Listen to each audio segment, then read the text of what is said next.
Batmay 2022 might be wrapping up, but we aren't escaping this year's coverage without a visit from Mr. Jonah Hex. Showdown begins with Ra's al Ghul and his Society of Shadows breaking into a nursing home called Gotham's Retirement Villas. Batman and Robin step in to stop him, but Ra's escapes with one of the residents and leaves a tape behind for the Dark Knight to listen to.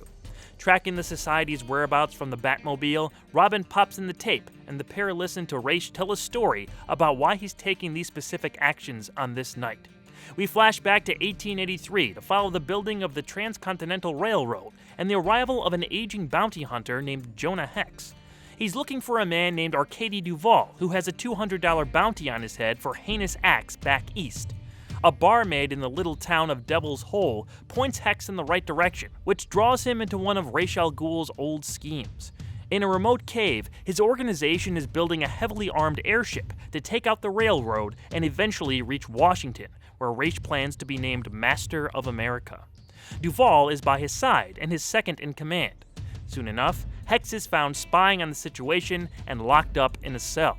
However, he soon escapes and chases Duvall onto the rising airship.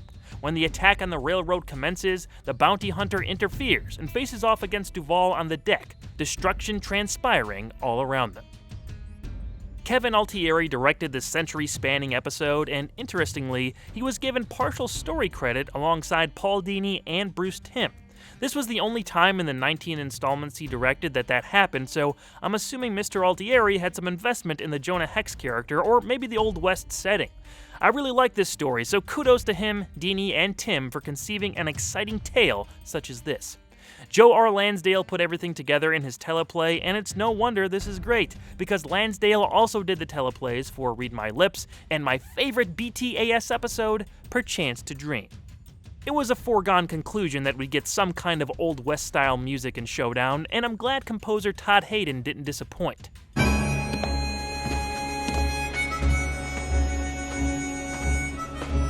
It's not just the standard Western stuff either. We get some thrilling music throughout the flashback that sold the setting and generally improved the installment.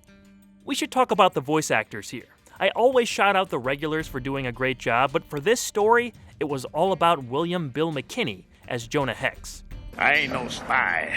I'm Jonah Hex, and I don't give a tinker's cuss about no railroad. I've come to get you, Arcadie Duvall. McKinney was known for playing characters in westerns, so it was good casting. He embodied the sound of Jonah really well.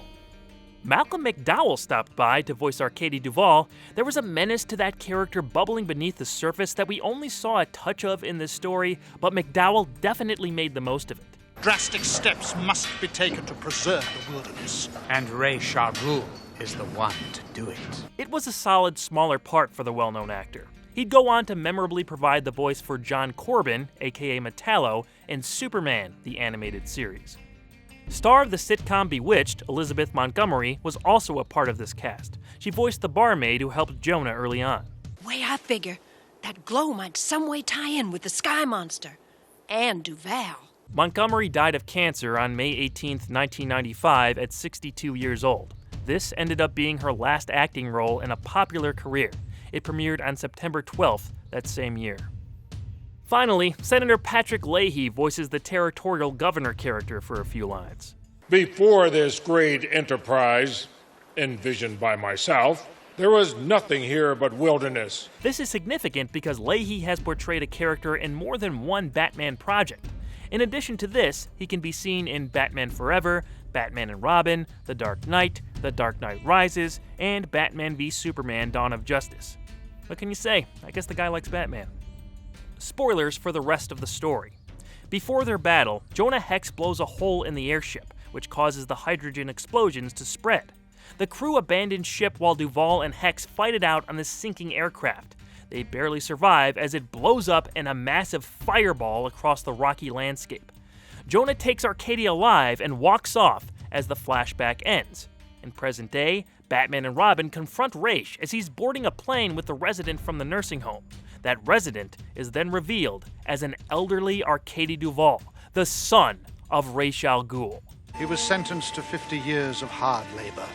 Of course, no one expected him to live out that sentence. The Lazarus Pit. When he was a young man, though even its powers cannot restore him now.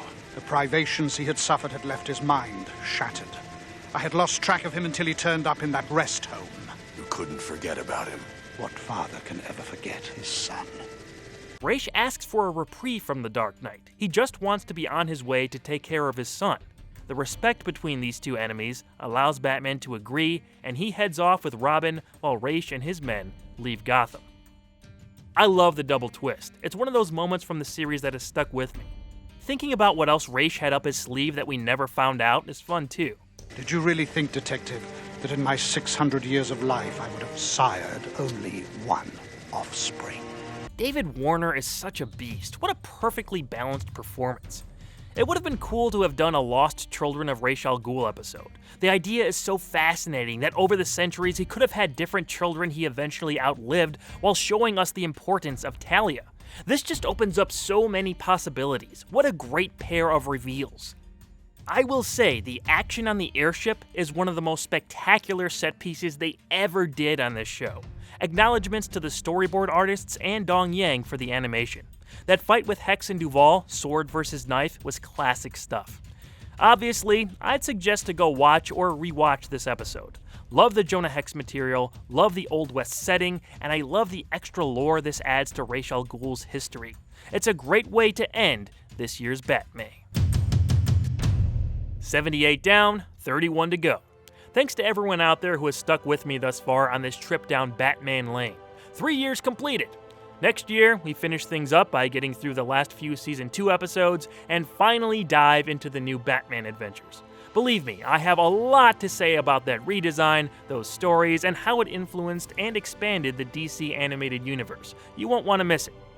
You can always find me on my personal channel, youtube.com/awesomewalter, or on social media talking more Batman stuff. Remember to come back for our Twilight-Tober Zone marathon that will continue this spooky season, and check back for any future fanscription videos right here on Channel Awesome. I'm Walter Benaziac, and I hope you have a bat-tastic rest of your year. I'm getting too old for this.